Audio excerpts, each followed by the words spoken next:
Rebonjour, chers frères et sœurs. Nous sommes toujours le 29 mai 2022. C'est la fête des mères. Merci à tous vos vœux, enfants, petits-fils, grand-mère et mère, les papas, les amis, tous ceux qui ont bien voulu et continuent à m'envoyer ces vœux qui me vont droit au cœur. Quand je les lis, c'est vraiment touchant. Je vous dis merci. Merci parce que c'est cette reconnaissance de la valeur de la femme qui nous a manqué pendant ces siècles de colonisation. L'image de la maman est bafouée. L'image de la femme est bafouée. Et il y a un éveil, un réveil.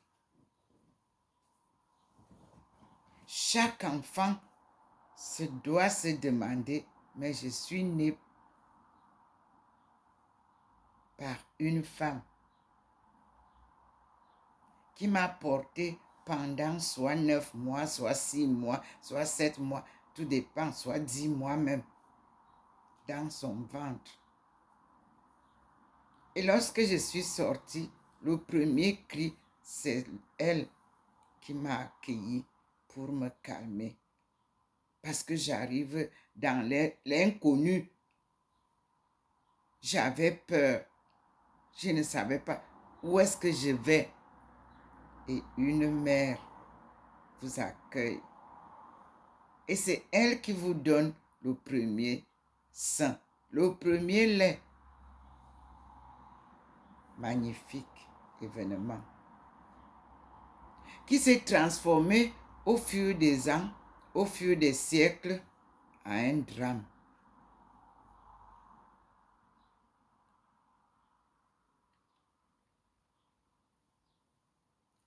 La famille a été touchée. La crise familiale est inédite, comme le Seigneur me l'avait annoncé le 10 août 1985 à la cité des palmiers de Douala, au Cameroun, chez moi, où je suis née, au berceau de l'humanité. Et le Seigneur nous a rappelé cette crise que nous vivons aujourd'hui. Mes enfants, merci pour vos vœux. Et que ces vœux pleuvent dans toutes les maisons. Quel que soit l'état de votre maman, veuve, vieille, aveugle, pauvre, embrassez aujourd'hui vos mamans et dites-leur, maman, je t'aime. Surtout, embrassez-le devant vos femmes pour qu'elles comprennent que la place d'une mère, irremplaçable. Si tu aimes ton mari, aime sa mère. Ne la juge pas. C'est irremplaçable.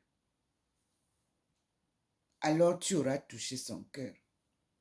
Si tu es ta belle-mère, ton mariage sera clopin. Parce qu'un enfant est attaché à l'ombris de sa mère. Aimez-vous, maman. Ne les jugez pas.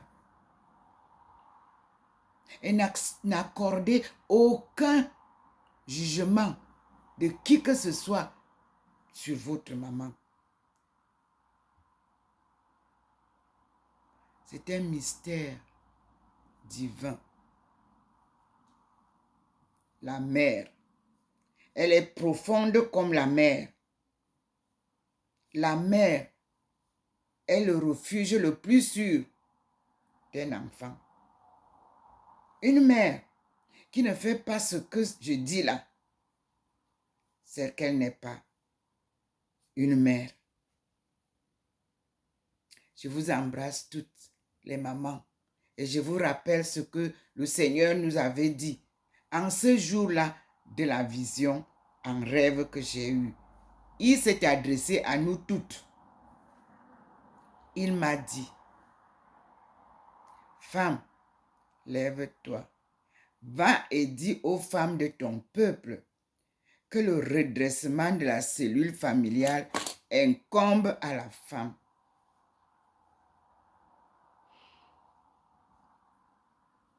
Une cellule familiale en crise. Et Dieu nous a mis sur le banc des accusés, la femme, fille, enfant, femelle, mère, grand-mère, arrière-grand-mère. Nous avons le devoir de redresser la cellule familiale. Surtout la jeunesse. Elle a le devoir d'apprendre ce que c'est qu'une mère. Nous, on ne jetait pas les enfants dans la poubelle. C'est dur. Tu cherches une amie de ta maman. Tu dis que j'ai peur de maman. J'ai conçu. Aide-moi. Et je n'ai pas les moyens. Je ne connais même pas le père de l'enfant. Si c'est vraiment l'amie de votre maman, elle va régler le problème. Elle va causer avec son ami. D'une manière, elle saura comment aborder la déception de la mère qui attendait voir de sa fille une vierge qui va en mariage. Alors, mes jeunes filles, mes jeunes femmes, vous avez failli. Et vous voulez continuer à faillir? Non. Rectifiez le tir. Quand un homme vient vous aimer, demandez-lui si sa maman vit encore. Et s'il vous dit oui, et si vous croyez que cet homme vous aime bien, dites-lui que vous voulez voir sa maman. C'est là où le nœud commence. Le nœud des mariages. Si vous ne connaissez pas la mère de votre mari, parce qu'il faut la connaître.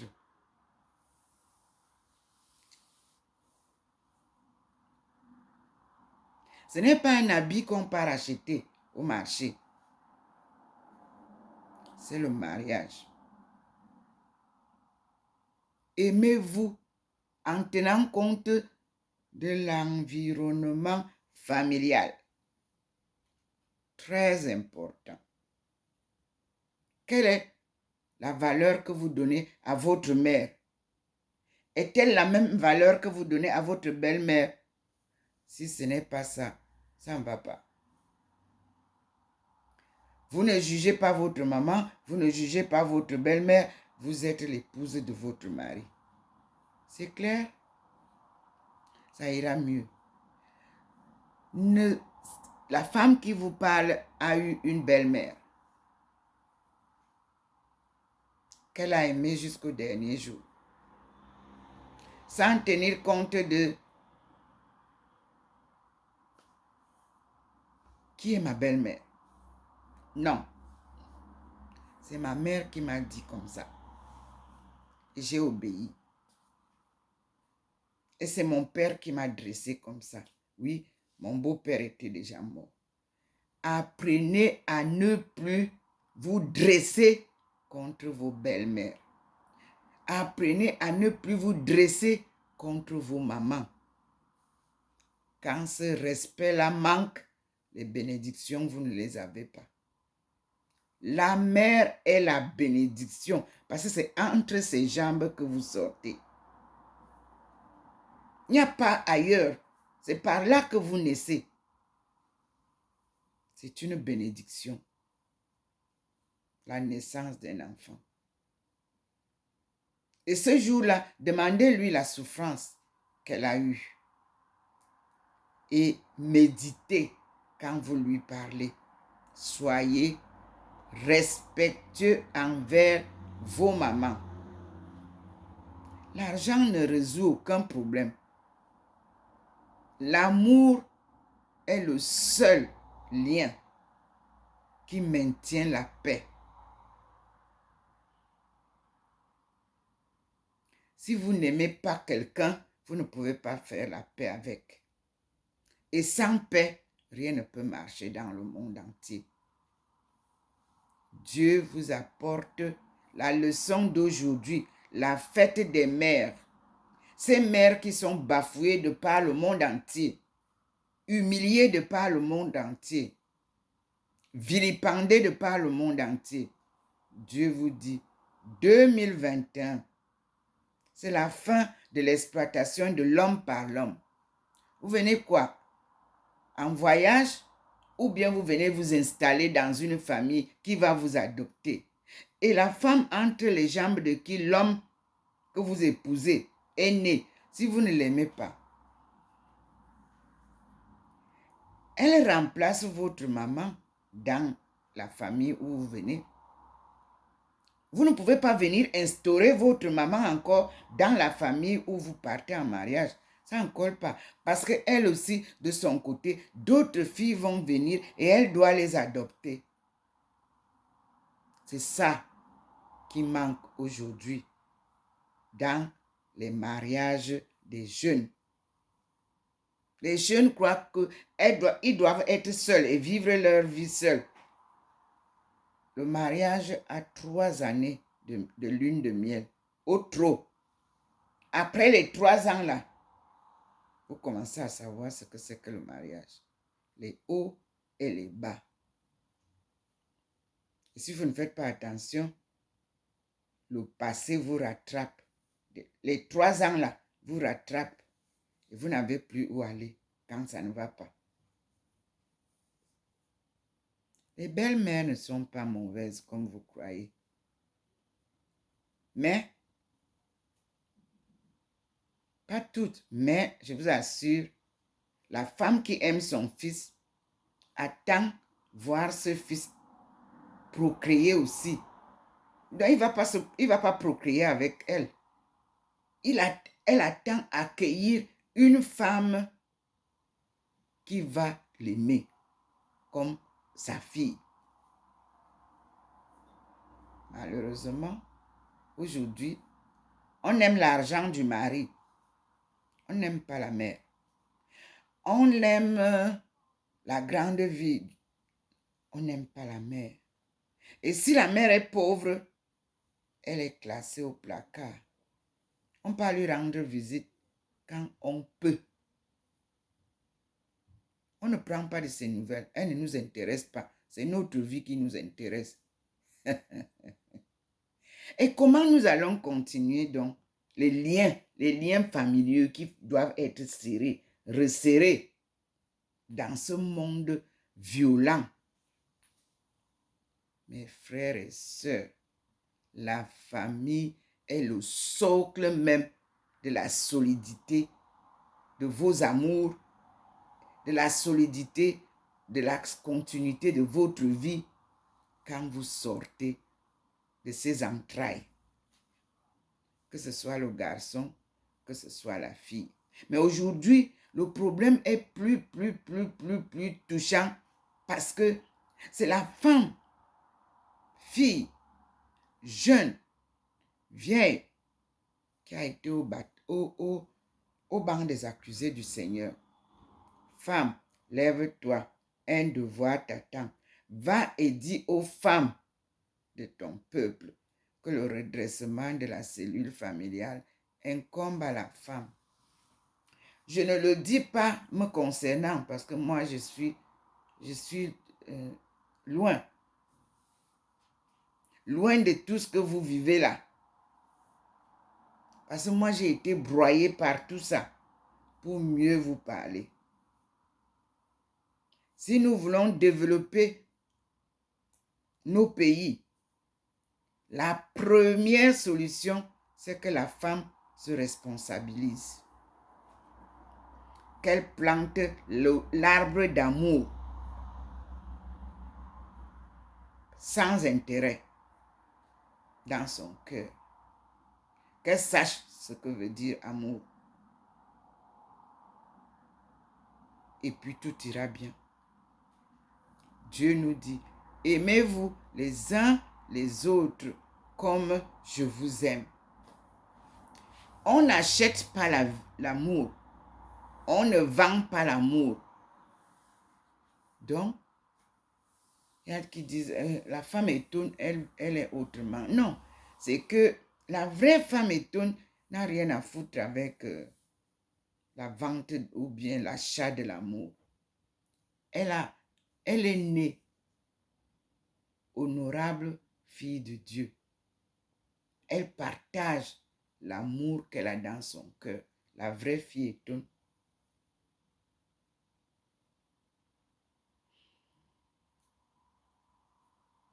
Malheureusement, le monde nous a transformés. Et elles ont été, pour quelques-unes, manipulées. Mais nous retrouvons quand même ici à l'extérieur, la différence entre la femme étonne, la fille étonne et les autres. Je parle parce que je suis une étonne. J'observe toutes les Camerounaises quand je les rencontre. La plus pauvre, c'est la femme étonne. Mais la plus riche en amour, c'est la femme étonne.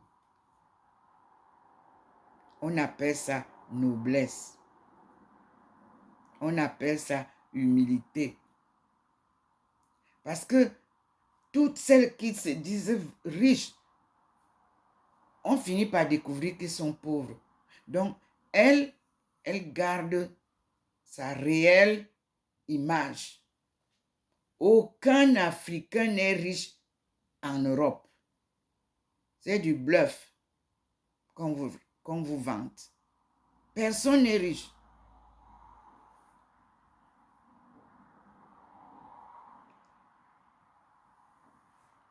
C'est Dieu qui donne la richesse. Tendez-lui la main, il vous la donnera. Écoutez vous-même ce qui se dit aujourd'hui. Je vous l'ai dit il y a 2 ans que la vérité finira par triompher au Cameroun. Je parle de ma terre natale parce que c'est le berceau de l'humanité. J'entends maintenant, on parle de... le directeur, je crois, de la BAD, Banque africaine de développement, que nous n'avons pas de vie ici, notre vie c'est là-bas. C'est aujourd'hui que vous savez ça. En 1995, lors de la conférence des femmes, qu'est-ce que les femmes africaines sont venues vous dire? Et j'ai les flyers de la banque qui m'avaient été donnés, que j'ai gardés en souvenir, qui me rappelaient toujours que un jour, nous allons retourner au bercail. Il nous faut développer nous-mêmes notre socle familial d'abord, parce qu'il faut replacer l'homme au centre de toute action. Vous avez installé l'argent au centre de toute action. Et quand un Africain qui est devant les Africains me demande qu'on aille emprunter encore de l'argent pour venir développer, mais je vous demande, et l'argent qu'on nous doit, qui avait été gardé depuis des siècles, où est passé cet argent-là? Ça ne peut pas suffire pour développer l'Afrique. Moi, le Seigneur m'a toujours enseigné que quand je vais finir la course-ci, nous n'avons pas besoin d'argent, d'aller emprunter de l'argent quelque part pour venir développer le berceau de l'humanité. Il a dit dans Ésaïe 52 que ceux qui vous ont détruit reviendront vous reconstruire gratuitement comme ils l'ont fait. Et comment se fait-il que nous sommes au 21e siècle? Vous nous parlez encore d'aller emprunter. On va payer les dettes là avec quoi? On n'a pas de l'argent. L'Afrique doit être reconstruite par les Africains avec les efforts des mains. Nous avons construit les chemins de fer. On peut sortir les photos. C'était les hommes avec les pioches qui ont travaillé. Aujourd'hui, vous avez des machines. Tant mieux. Mais donnez l'occasion et la liberté aux Africains pour qu'eux-mêmes rebâtissent leur continent avec l'argent que vous leur devez. C'est ce que Dieu dit.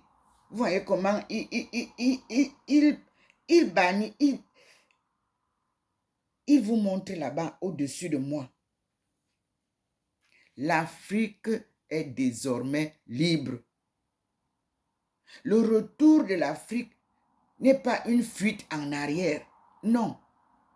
Dieu a ouvert le chemin, comme vous avez vu là, à partir de Tombouctou, Mali. Et il vous a montré le chemin qui va tout droit. En évitant le crochet du Sénégal, vous tombez directement au Nigeria et au Cameroun. Vous êtes là, à la belle. Donc, ce sont les pieds qui ont créé les routes des épices et la route de la soie. Ce sont les pieds des esclaves. Ce sont les mêmes pieds qui vont encore tracer cette route-là pour retourner au bercail. De l'est à l'ouest.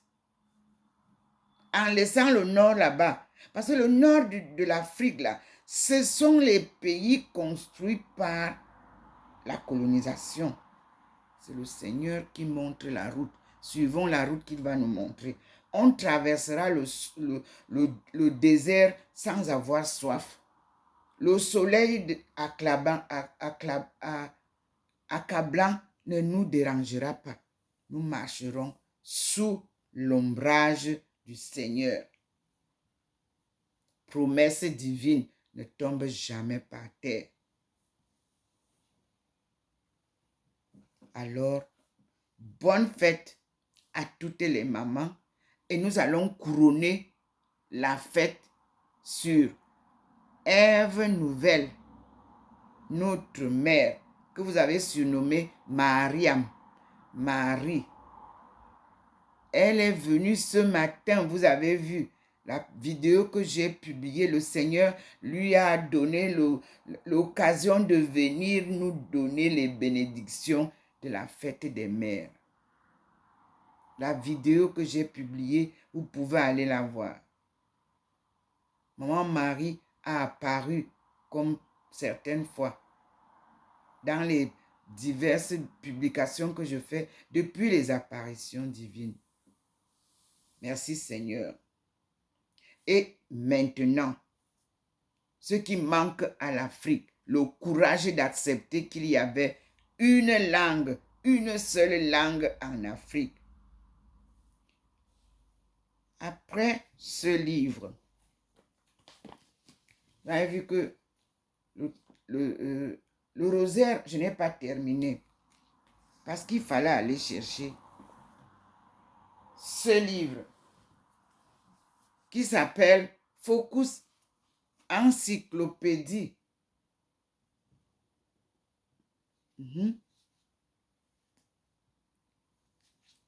Beaucoup de gens ont jeté déjà tous les vrais livres. Ici, messieurs, dames, ce n'est pas l'alphabet de celui que vous avez dit. L'alphabet, voilà, là où moi je l'ai découvert. Et je l'ai découverte dans chaque encyclopédie. L'évolution de la langue. Oui. Et pour connaître l'évolution de la langue, il faut chercher à comprendre l'alphabétie.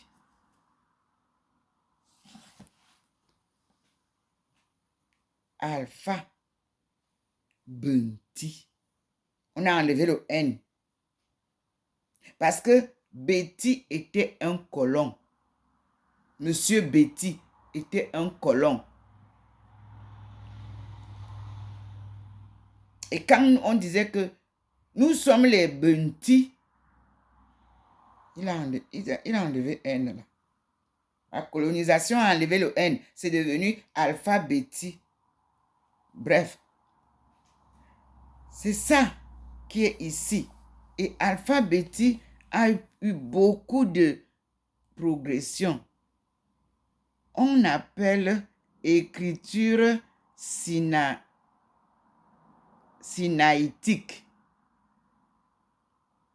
C'est 1600 avant Jésus-Christ. Mais on appelle aussi une autre qui a imité, qui s'appelle hiéroglyphe. 3000 ans avant Jésus-Christ. Ce n'était pas hiéroglyphe, c'est pictogramme. Et moi, j'ai le livre où les deux premiers alphabets là, ce sont les pictogrammes qui ont formé l'alphabet Benti, le début des Benti. Et vous verrez que ils ont continué. On nous parle de l'écriture grecque. Donc, c'est de l'écriture grecque, les capitales romaines, l'écriture onciale, ainsi de suite. Bref, et on vient nous amener à l'écriture gothique du 15e siècle et romaine ancienne en 1530. Voyez donc que l'écriture que le Seigneur nous a enseignée à Adam. Adam qui veut dire du néant en ma langue maternelle et qui est la langue étonne. Vous allez retrouver ça dedans. 1 minute s'il vous plaît.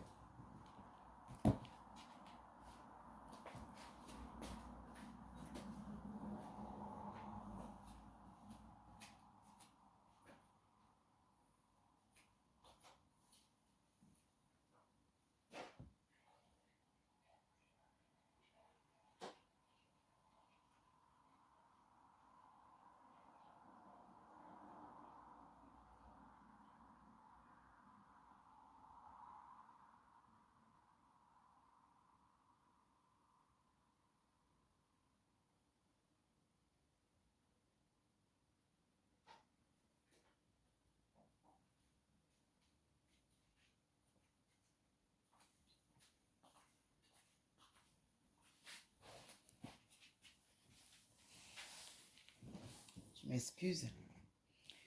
Vous avez donc la Bible qui nous dit que dans Genèse, nous tous, nous parlions une même langue. Une seule langue.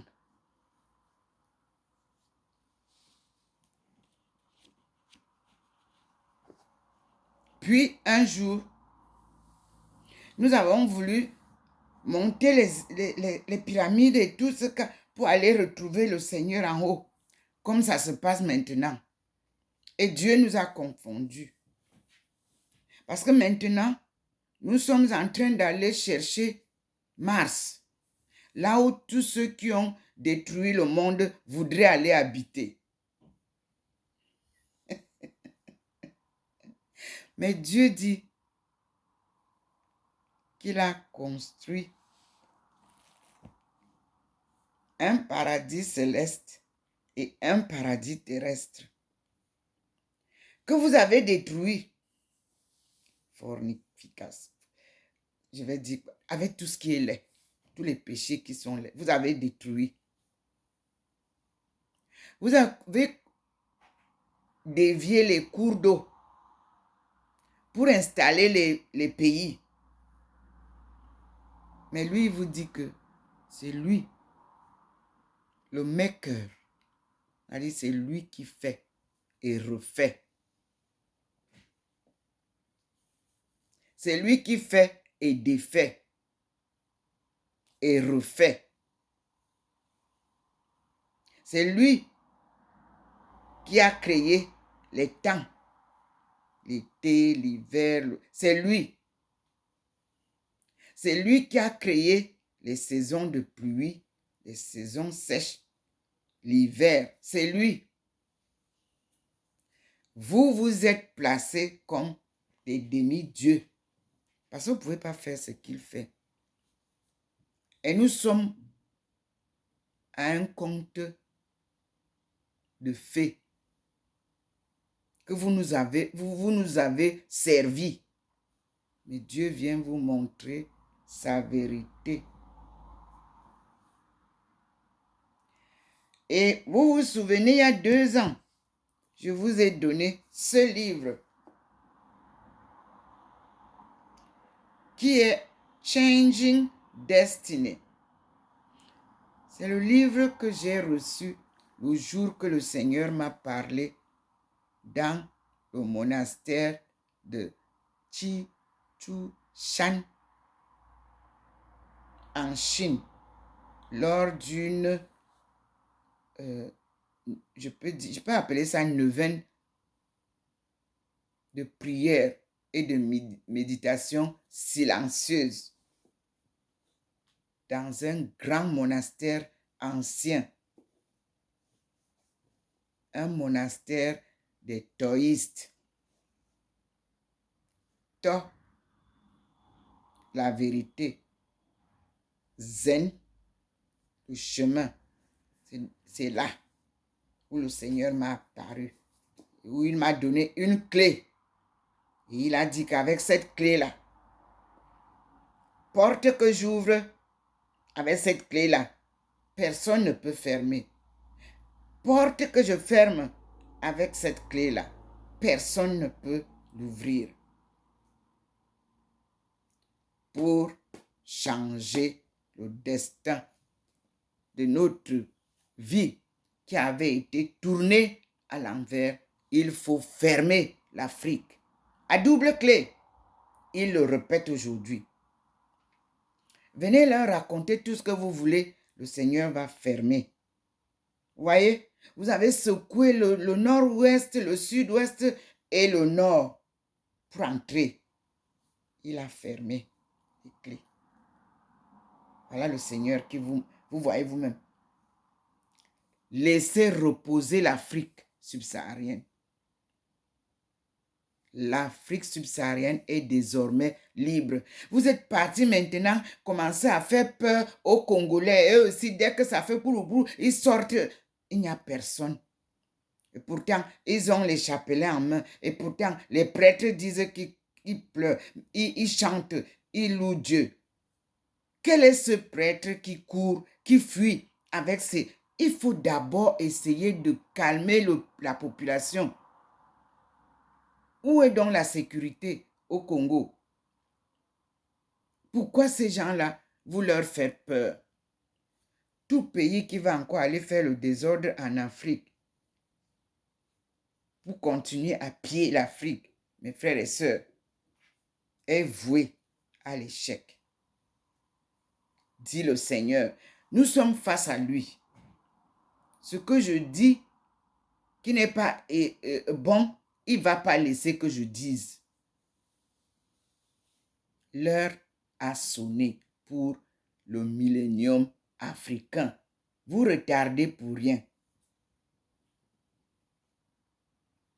Pour rien.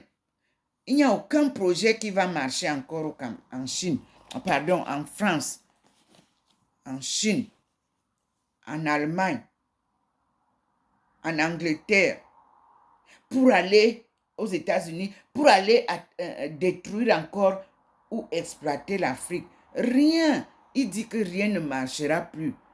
Calmez-vous.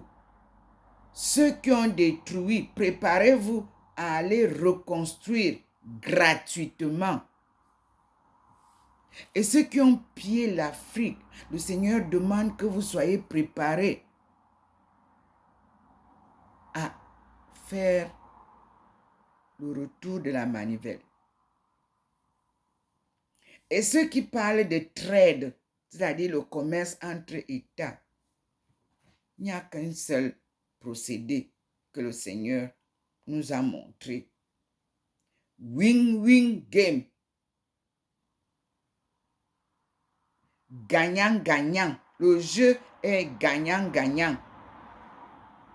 J'ai soutenu la thèse en 2010. Jusqu'à ce jour, on devait déjà être sur une balance équitable. Et comme mes gens sont ignorants de ce qui se passe même dans le trade ou dans le commerce, c'est pour ça que on vient leur tromper de donner de l'argent, ceux qui disent alors qu'ils sont riches ici dehors. Vous avez donné de l'argent qu'on aille faire le trading. Aujourd'hui, l'argent est perdu. Irrécupérable somme. Or, si cet argent avait été bien géré, honnêtement acquis, parce qu'il faut toujours savoir que ce que vous obtenez réellement à la sueur de votre front, vous faites des choses bien avec. L'argent facile ne peut pas construire un monde. Vous tuez les gens pour rien. Des innocents enfants qu'on a tués dans une école aux États-Unis. Est-ce que le sang qui a coulé là pour faire changer la donne que Dieu a décidé? Non. Impossible. Aujourd'hui, mes frères et sœurs du monde entier, Dieu a décidé de descendre combattre lui-même. Comme il vient, vous voyez vous-même tous les matins, quand il descend avec sa cohorte céleste, c'est pour vous dire, libérez mon peuple. C'est mon peuple choisi pour ma gloire. Qui parlait à l'encontre de la volonté de Dieu? Personne. Regardez comment il vous montre ça. Personne. Vous perdez du temps. Mais je vous dis que tout finit en 2030. Comme je vous l'avais dit. À la 4e conférence des femmes. Et comme je l'ai dit lorsque je soutenais ma thèse, et comme je le disais le long de mon suivi du programme de développement de la Chine, comme je l'ai dit à Exim Bank, vous créez maintenant une Afreximbank. Pourquoi? Gardez Exim Bank que nous avons trouvé, qui a accepté de nous accompagner, puisque le franc CFA ne pouvait pas nous aider à traverser et faire des opérations de transactions financières avec les autres monnaies. Pourquoi vous changez maintenant le nom de Exim Bank? Pourquoi vous venez ajouter Afrexim Bank? C'est quoi ça? L'Afrique n'a pas d'argent. L'Afrique n'a pas de banque. Tout ça, c'est des succursales des autres banques.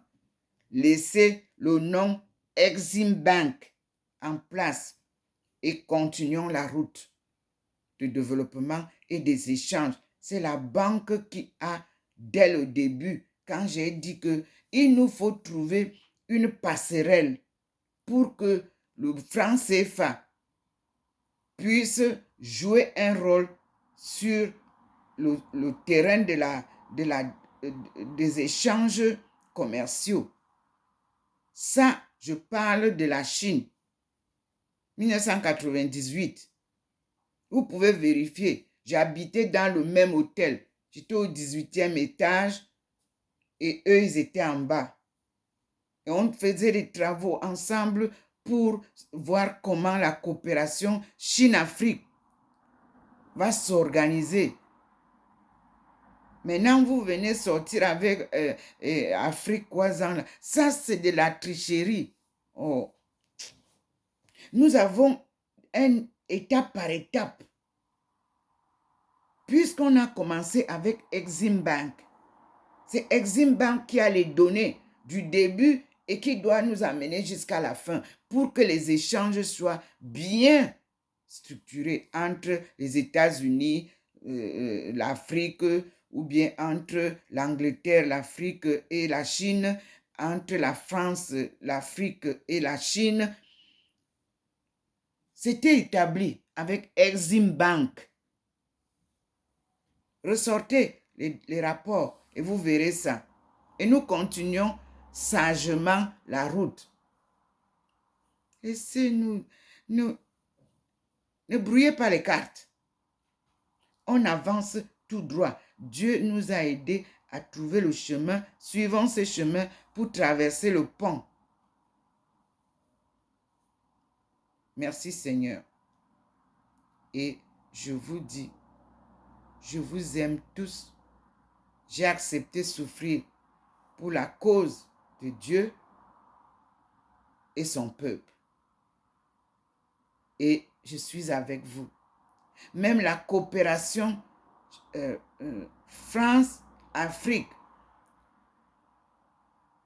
elle demande, elle nécessite une petite configuration de paix et de réconciliation, mais avec vérité, avec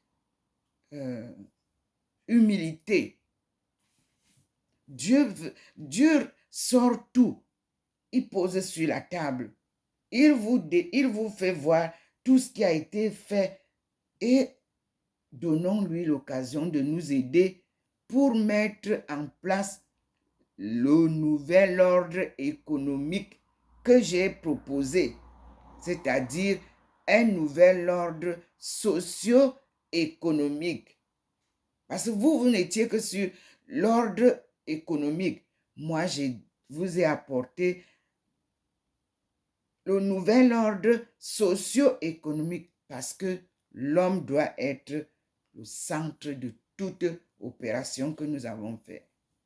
Dieu a créé Adam et Ève et les a placés dans ce jardin terrestre pour l'entretenir, le garder et en jouir.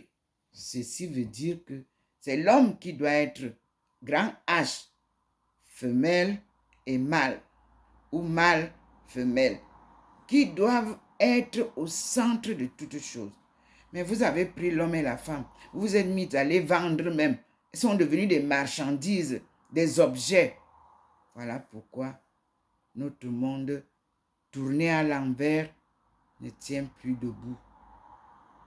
Nous remercions le Seigneur parce qu'il est amour, il est pardon. Il nous demande aussi d'avoir les deux choses, l'amour et le pardon, afin que nous puissions obtenir la souveraineté qu'il vient nous redonner pour guérir les maux du monde qui sont multiples et sortir l'Afrique du chaos où la colonisation l'a plongée pour le salut divin du monde entier. Voilà la course sans compétition, mais avec la forte main de Dieu qui me soutient et sa lumière qui m'enveloppe pour éclairer les nations. Merci Seigneur. Encore une fois de plus, bonne fête à toutes les mamans, jeunes, adultes, vieilles, vieillards. Vous savez que Sarah a accouché, elle avait 90 ans. Donc, Rien n'est impossible et nous ne vivons même plus longtemps. Remettons-nous sous la coupe du Seigneur. Suivons-le attentivement et nous vivrons longtemps. Que l'Église serve Dieu et non l'argent et non les femmes qui, comme j'ai reçu une vidéo là, où la femme vraiment détaille qu'est-ce qui se passe à l'église aujourd'hui. Quelle est cette histoire qu'on bénit les pagnes à l'église? Depuis que j'ai la Bible, Jésus marchait avec les sandales, une seule tunique.